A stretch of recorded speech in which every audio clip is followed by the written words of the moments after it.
Boa tarde a todos. Agradeço a presença aí nesse sábado à tarde, né, os resistentes. Agora, nós vamos falar um pouco aí sobre essas experiências locais que tivemos no curso do primeiro semestre de curso de prática de saúde baseada em evidência realizada lá no Hospital das Clínicas. Agora, eu vou falar um pouco mais do quinto item aí do processo da prática de saúde baseada em evidências, que começa com a pergunta PICO, eu faço a minha busca eficiente, faço a análise crítica da minha evidência, a validade, se ela tem um impacto adequado para eu utilizar e se ela é aplicável ao meu meio. Eu implemento essa evidência, essa nova evidência no meu local de trabalho e agora chegou a hora de eu avaliar para ver se eu estou fazendo a coisa certa e do jeito certo. Já que, para melhorar e sustentar as melhorias, é preciso medir. Como é que sabemos se o nosso desempenho realmente está bom e se nossas ações fazem diferença para os nossos usuários? Porque aquela história que já fazemos o que sabemos não é bem verdade, né? A gente já viu. E o que é auditoria clínica, e nessa definição pela ANAIS? É um processo de aprimoramento da qualidade que procura melhorar o cuidado e seus resultados por meio da revisão sistemática do cuidado, utilizando critérios explícitos e da implementação da mudança. E aí as fases do ciclo de uma auditoria, ela começa com o meu planejamento e preparação. Eu escolho um tópico, um problema relevante e que é uma prioridade e que precisa e que pode melhorar. O segundo passo, eu defino meus critérios de qualidade. Geralmente eu uso aí uma boa evidência, a melhor evidência disponível para aquele tópico, e ela vem geralmente de um bom guideline. O terceiro passo é a coleta, né? Eu avaliar minha performance. A coleta e a análise de dados. Muitos de vocês já participaram aí de auditorias nos seus locais de trabalho, que essa é a parte principal. Só que aqui na auditoria clínica não é a parte principal, é só uma fase do ciclo. Eu coletar e analisar. Não é uma auditoria administrativa que vai medir os desfechos, a taxa de ocupação, o tempo que meu paciente está demorando para ir embora. Aqui o que eu quero auditar é o meu processo de trabalho, né? Se eu estou fazendo do jeito certo. E a coleta e a análise de dados não é nada, não vai ter impacto nenhum se eu não tiver estratégias aí para melhorar, se eu não pactuar junto com a minha equipe, estratégias para melhorar o meu cuidado. E talvez o ponto mais importante seria também pactuar colaborativamente, inclusive com gestão, as estratégias para sustentar essas melhorias. E uma dessas estratégias poderia, inclusive, ser eu repetir essa auditoria, refazer essa auditoria com o tempo. A auditoria clínica ela não é um instrumento de fiscalização de fraudes, nem de punição dos culpados, ela não deveria servir para nomear culpados, nem para regular o acesso aos serviços, não é uma burocracia, é uma questão só da burocracia, ela deve ter um feedback, e ela também não é pesquisa clínica, apesar de ter algumas semelhanças com a pesquisa clínica, como ela também responde uma pergunta, só que aqui a minha pergunta é sobre a qualidade do meu cuidado. Ela também tem uma amostra, eu utilizo um questionário, também tem dados, eu coleto dados e analiso, e ela requer também tanto o profissionalismo quanto a pesquisa clínica. Só que ela tem as diferenças. A auditoria clínica é a aplicação de um conhecimento que eu já adquiri lá por meio da minha pergunta, da minha análise, e ela está avaliando se um padrão de qualidade, que eu vi num guideline, numa recomendação, se ele é seguido. Ela é sempre observacional, ela não tem grande rigor estatístico para cálculo da amostra, a estatística é principalmente descritiva pela análise da frequência do que está acontecendo, e os resultados têm objetivo, relevância e impacto no meu local de trabalho. E partindo já daí, da gente conversar um pouco de auditoria clínica, agora eu vou falar o que é, essa auditoria clínica que a gente fez da artrite reumatoide, as medidas de atividade e da resposta terapêutica. Né? O tratamento, os objetivos da artrite reumatoide, o que eu quero? quero melhorar, ter desfechos que importam para os pacientes.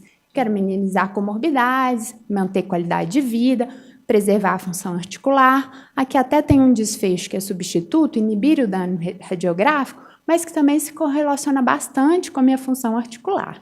E o que eu faço? Como que eu faço isso? É tratando melhor, suprimindo a inflamação.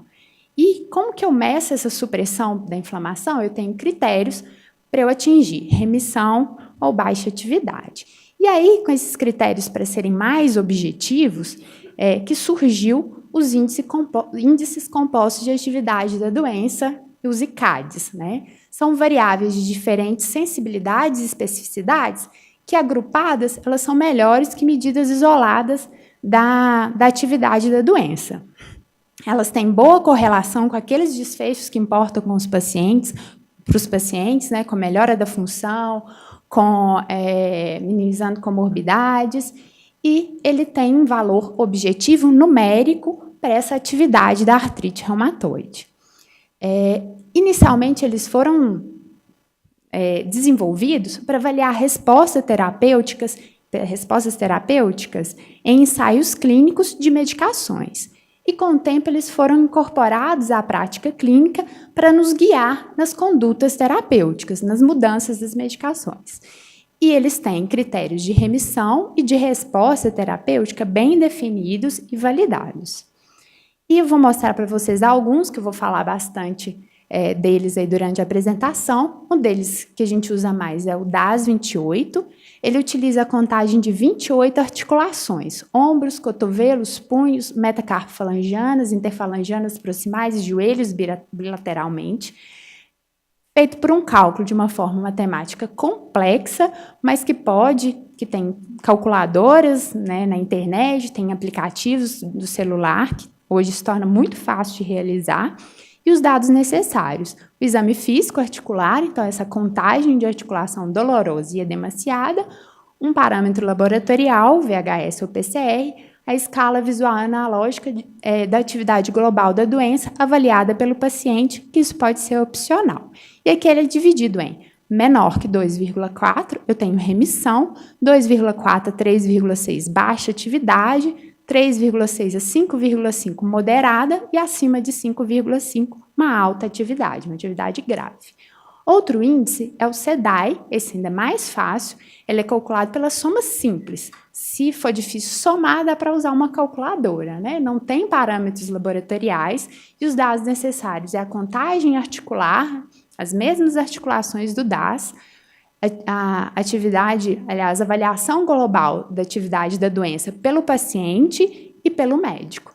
E aí os critérios: menor que 2,8 é remissão, 2,8 a 10 baixa atividade, 10 a 22 moderada e acima de 22 alta atividade.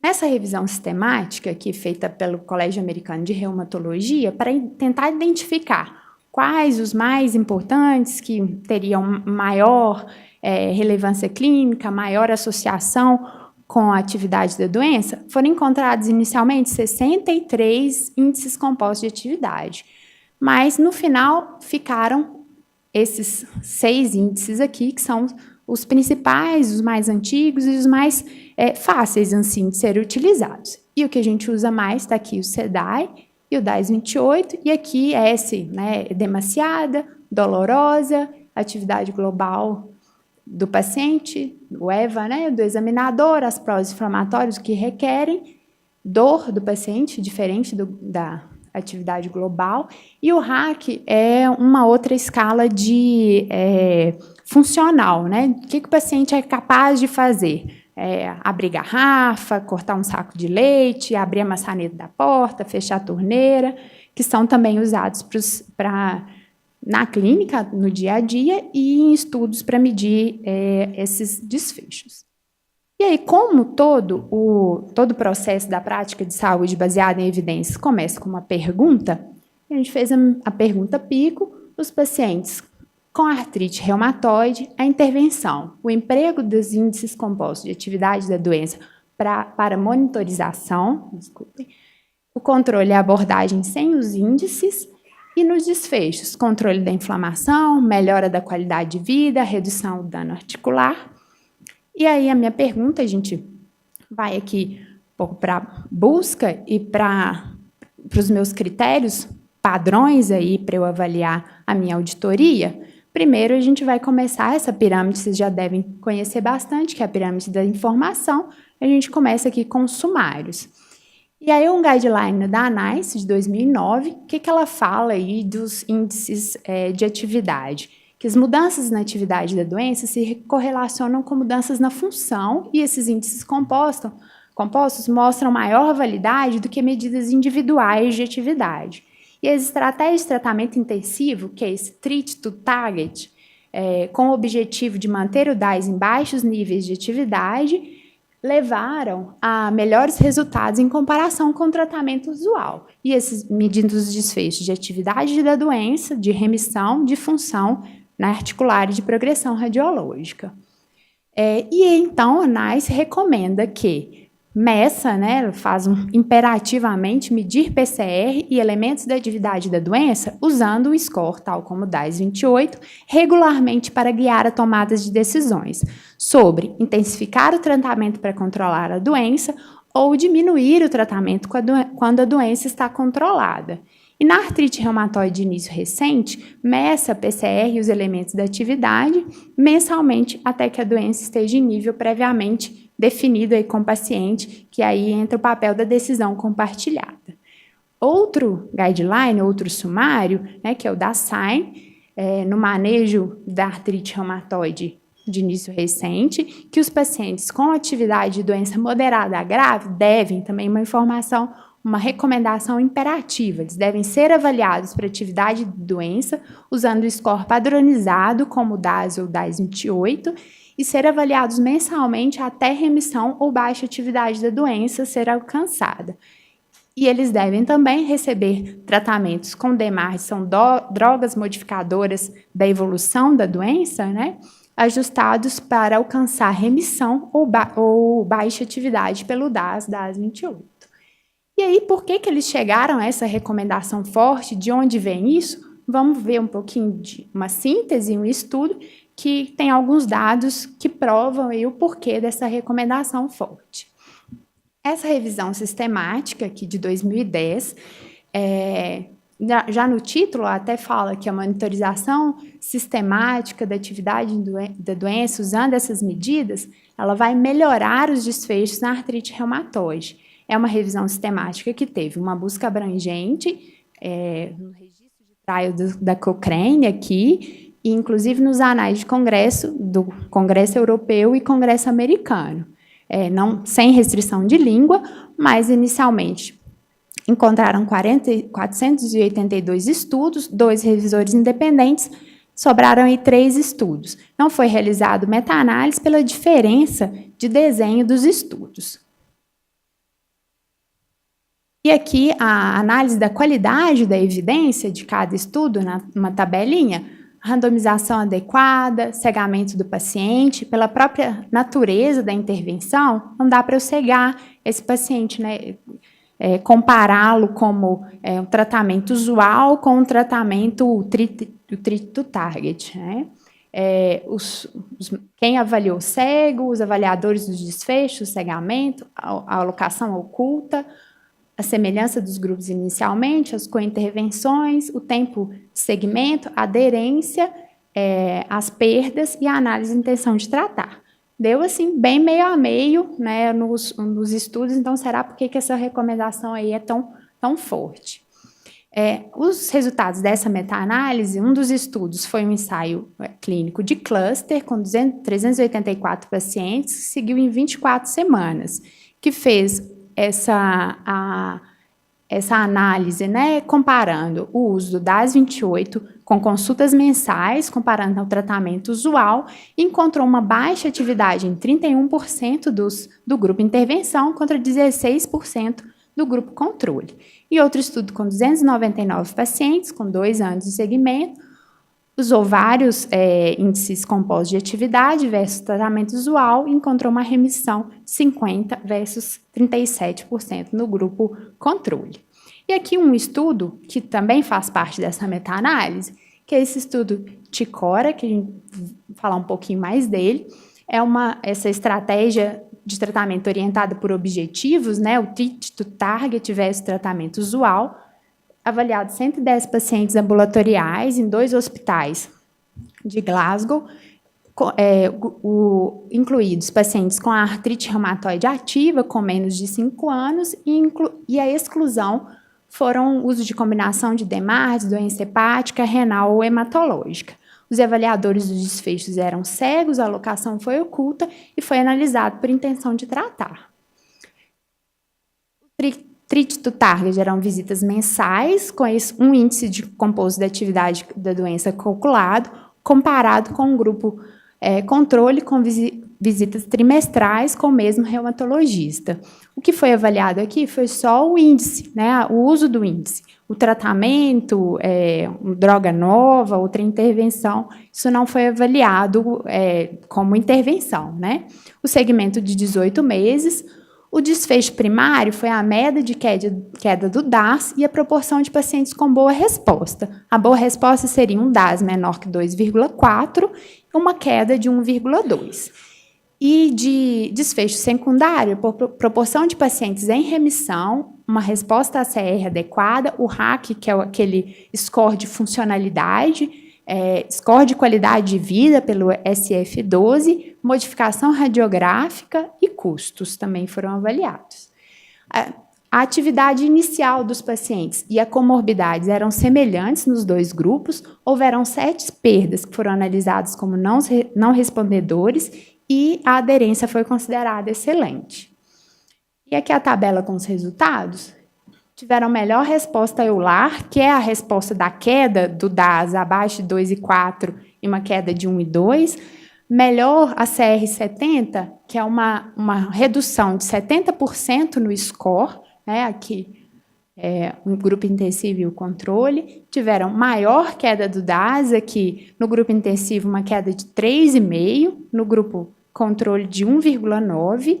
Melhor função física, melhor qualidade de vida aí no final do segmento de 18 meses. Os custos, apesar de um paciente ser tratado todo mês, né, e todo mês no consultório e o outro a cada 3 meses, não diferiram.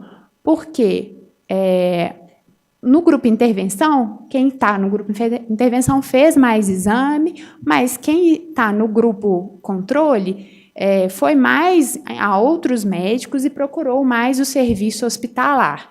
E as medicações entre os dois diferiram principalmente no uso de maior dose do metotrexato, que é a droga até inicial que a gente usa para artrite reumatoide. Não diferiram nas drogas biológicas, as drogas mais novas usadas.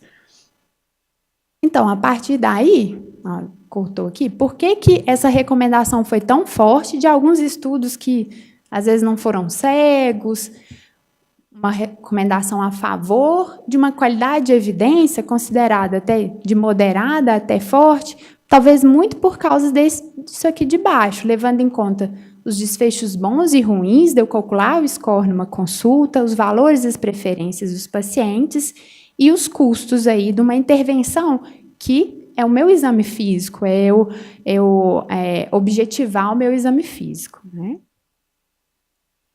Então, em alguns guidelines, e aqui no guideline da SAIN, traz uma recomendação para a auditoria, que aqui, alguns tópicos, né? O tempo para referência ao especialista, o número de atividades de pacientes com atividade moderada a grave, avaliada pelo índice composto, reavaliada mensalmente até remissão ou baixa atividade e tratada com DMARD, ajustando o objetivo para alcançar essa remissão ou baixo DAS.